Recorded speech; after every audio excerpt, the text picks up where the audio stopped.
ദൈവ തിരുനാമം വാഴ്ത്തപ്പെടുമാറാകട്ടെ. അനുഗ്രഹീത സമയത്തിനായിട്ട് സ്തോത്രം.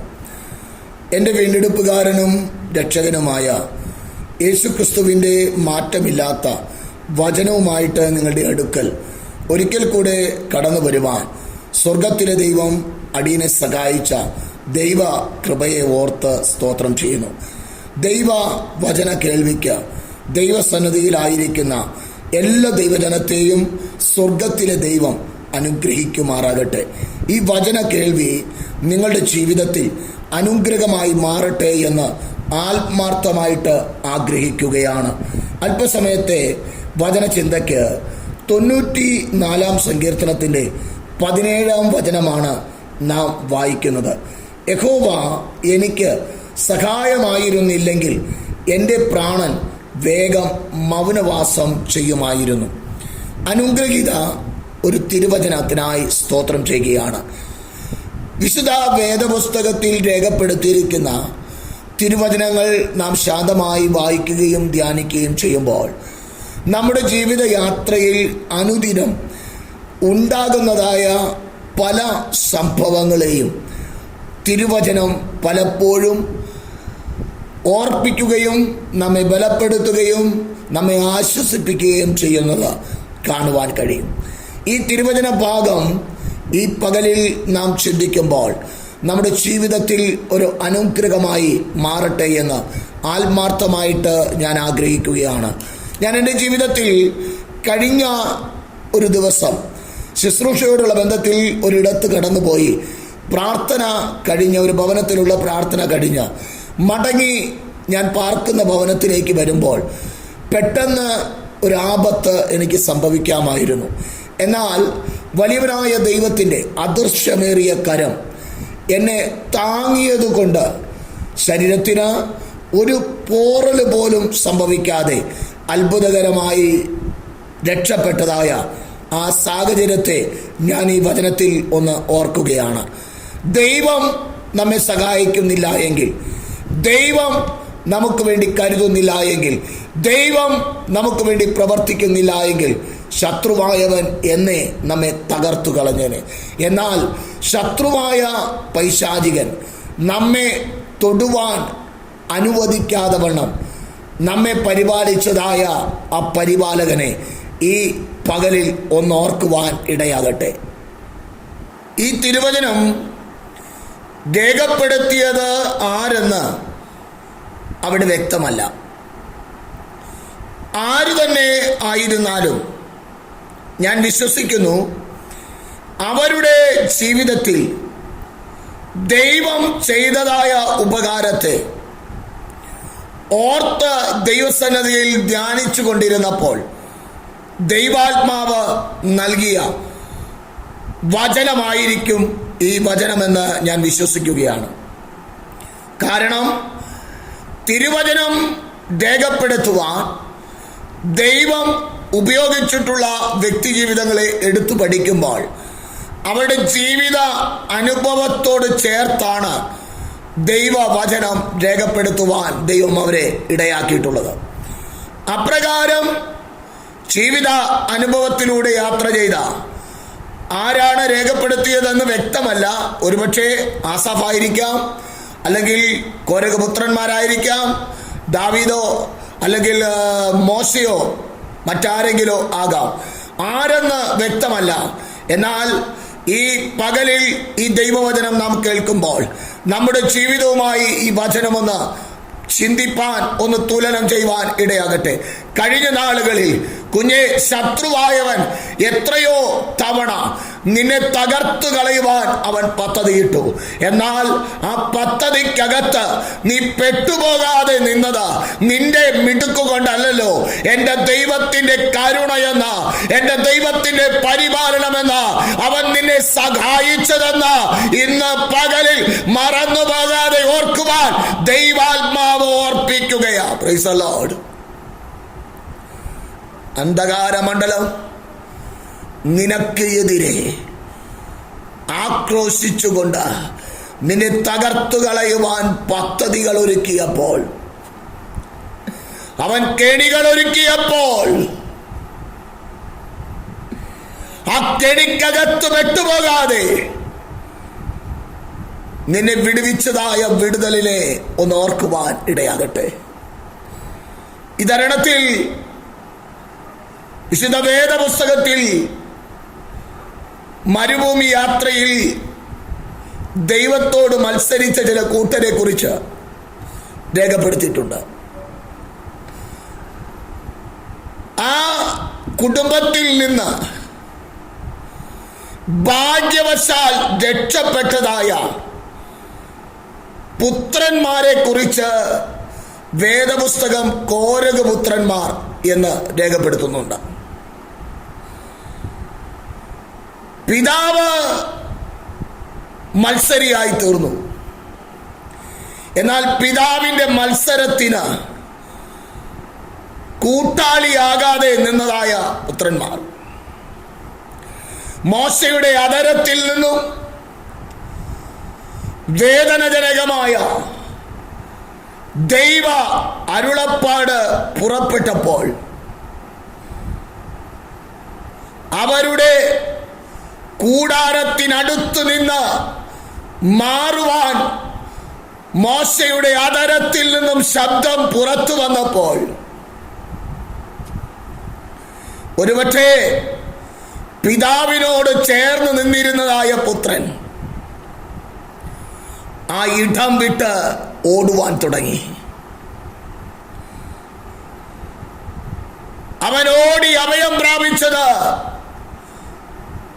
ദൈവ സന്നദ്ധിയിലാണ്. എന്താകുമെന്നുള്ളൊരു ചിന്ത അവനെ ഭരിച്ചില്ല. ആ സമയത്ത് അവൻ ചിന്തിച്ചതൊന്നു മാത്രം: എനിക്ക് മാതാപിതാക്കന്മാരോടുകൂടെ നശിപ്പാൻ ആഗ്രഹമില്ല, നാശത്തിനടിമകളാകുവാൻ ഞാൻ ആഗ്രഹിക്കുന്നില്ല. ആഗ്രഹം ഹൃദയത്തിനകത്തുരുത്തിരിഞ്ഞപ്പോൾ വിടേണ്ടതിനെ വിട്ട് അവർ ഓടുകയാ. ഈ പകലിൽ ദൈവാത്മാവിൽ ഒരു യാഥാർത്ഥ്യം വിളിച്ചു പറയാം. കുഞ്ഞേ, നീ വിടേണ്ട ഇടം വിട്ട് നീ ഓടാതിരുന്നാൽ ശത്രുവായവൻ നിന്നെ വിഴുങ്ങും എന്ന് മറന്നു പോകരുത്. ദൈവത്തോട് ചേർന്ന് നടക്കുവാൻ കഴിയാതെ നിന്റെ മേൽ കർത്തൃത്വം നടത്തുന്ന ഏതൊരവസ്ഥയിൽ നിന്നും വിട്ടോടുവാൻ ദൈവാത്മാവിൽ ബുദ്ധി പറയുകയാ. ലോകത്തിന്റെ മോഹങ്ങളിൽ അകപ്പെട്ടു പോകാതെ, ലോകമാകുന്ന വലക്കകത്ത് പെട്ടുപോകാതെ ഓടി രക്ഷ പ്രാപിപ്പാൻ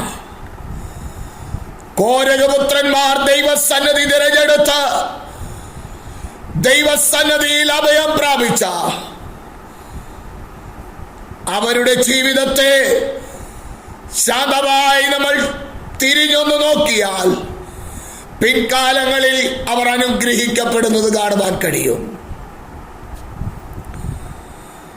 ലോകത്തെ വിട്ടോടുമ്പോൾ എന്തായി തീരും എന്നൊരു ചിന്തയാണ് ഇന്ന് ആളുകളെ ഭരിക്കുന്നത്. എന്നാൽ ദൈവാത്മാവിൽ വിളിച്ചു പറയാം: നിന്റെ ഭാവിയെ കുറിച്ച് കരുതുന്നവനാണ് എൻ്റെ ദൈവം. ദൈവം നിന്നെ സഹായിക്കുന്നില്ല എങ്കിൽ, ദൈവം നിനക്ക് വേണ്ടി കരുതുന്നില്ല എങ്കിൽ, ദൈവത്തിന്റെ കരം നിനക്ക് വേണ്ടി ചലിക്കുന്നില്ല എങ്കിൽ ഒരുപക്ഷേ നിനക്ക് ബുദ്ധിയുണ്ട് എന്ന് മറ്റുള്ളവർ പറയാം, നീ വളരെ സ്മാർട്ടാണ് എന്ന് മറ്റുള്ളവർ പറഞ്ഞെന്ന് വരാം. പലതും നിന്നെക്കുറിച്ച് പലരും പറഞ്ഞെന്ന് വരാം. എന്നാൽ നിന്നെക്കുറിച്ച് നിന്റെ വീണ്ടെടുപ്പുകാരൻ പറയുന്നത് എന്താണ്? വീണ്ടെടുപ്പുകാരൻ നിന്നെക്കുറിച്ച് ചിന്തിക്കുന്നത് എന്താണ്? അതൊന്ന് ചിന്തിപ്പാൻ നിനക്ക് മനസ്സുണ്ടോ? ഒരുപക്ഷേ ബുദ്ധിയുടെ കാര്യത്തിൽ നീ ശ്രേഷ്ഠതയുള്ള വ്യക്തിയാകാം. സൗന്ദര്യം നിനക്കുണ്ടാകാം, ആരോഗ്യം നിനക്കുണ്ടാകാം, സമ്പത്തുണ്ടാകാം, മറ്റ് മാന്യതകൾ ഒരുപക്ഷെ നിനക്കുണ്ടാകാം. എന്നാൽ അതൊന്നും നിന്റെ നിത്യതയ്ക്ക് പ്രയോജനമല്ല കേട്ടോ. എന്റെ നാഥൻ നിനക്ക് അനുകൂലമാകുന്നില്ല എങ്കിൽ നിന്റെ സകല പ്രയത്നവും വൃഥാവാണ്. സങ്കീർത്തനക്കാരൻ പറയുന്ന വാക്കൊന്ന് ശ്രദ്ധിക്കാം. യഹോവ എനിക്ക് സഹായമായിരുന്നില്ലെങ്കിൽ എൻ്റെ പ്രാണൻ വേഗം മൗനവാസം ചെയ്യുമായിരുന്നു. അതെ കുഞ്ഞെ, ഈ ഒരു ദിനം കാണുവാൻ സഹായിച്ചത് ദൈവത്തിൻ്റെ കൃപയാണ്. ദൈവകൃപ കൊണ്ടാണ് നീ നിലനിന്നത്. ആയുസ്സിനെ അവൻ നീട്ടിത്തന്നത് ദൈവം ആഗ്രഹിക്കുന്നത് പോലെ നീ ആയിത്തീരുവാനാ. ദൈവം ആഗ്രഹിക്കുന്ന അളവിൽ നീ ഒന്ന് പ്രയോജനപ്പെടുവാൻ വേണ്ടിയാ. നീ നിന്നെ തന്നെ ഒന്ന് കാണുവാൻ വേണ്ടിയാ. സങ്കീർത്തനക്കാരനോട് ചേർന്ന് നിന്ന് ഒന്ന് പറയുവാൻ കഴിയുമോ? എൻ്റെ ദൈവത്തിൻ്റെ വചനം പറയുന്നത് ശ്രദ്ധിക്കുക. ഞാൻ എൻ്റെ മഹത്വം മറ്റൊരുത്തന് വിട്ടുകൊടുക്കില്ല, ഒരുത്തനും വിട്ടുകൊടുക്കില്ല. മഹത്വത്തിന് യോഗ്യൻ ദൈവം മാത്രമാണ്. അവൻ മാത്രമാണ് മഹത്വത്തിന് യോഗ്യൻ. ആ ദൈവകരങ്ങളിലേക്ക് നിന്നെ ഒന്ന് പൂർണ്ണമായി ഏൽപ്പിക്കുമോ? ഒരുപക്ഷേ നീ ഏതെങ്കിലും ആവശ്യത്തിൻ്റെ മുൻപിൽ ആയിരിക്കാം. ഒരുപക്ഷേ നിന്റെ ജീവിതത്തിൽ പ്രതികൂല സാഹചര്യത്തിൽ നീ ആയിരിക്കാം. ഏതുമാകട്ടെ, വഴി തുറക്കുവാൻ അവൻ മതിയായവനാണ്. പാട്ടുകാരൻ പാടിയ വരികൾ ഞാൻ ഓർക്കുന്നു. വഴി ഒരുക്കും അവനാടികളിൽ, വലം കൈ പിടിച്ചെന്നെ വഴി നടത്തും. വാതിലുകൾ പലതും അടഞ്ഞിടുമ്പോൾ വല്ലവൻ പുതുവഴി തുറക്കും. അതെ, പുതിയ വഴികൾ തുറക്കുവാൻ കഴിവുള്ള ഒരു ദൈവം. വാതിലുകൾ പലതും അടയുമ്പോൾ നിനക്ക് വേണ്ടി പുതിയതൊന്ന് ചെയ്യുവാൻ, നിനക്ക് വേണ്ടി പുതിയതൊന്ന് പ്രവർത്തിക്കുവാൻ മതിയായ ദൈവ സാന്നിധ്യത്തെ നീ തിരിച്ചറിയുന്നുണ്ടോ? ആ സാന്നിധ്യം നീ തിരിച്ചറിയുന്നു എങ്കിൽ ദൈവവചനത്തിൻ്റെ മുൻപിൽ നിന്നെ തന്നെ ഒന്ന് സമർപ്പിക്കുക. അപ്പാ, അങ്ങ് മാത്രമാണ് പ്രവർത്തിയിൽ വലിയവൻ.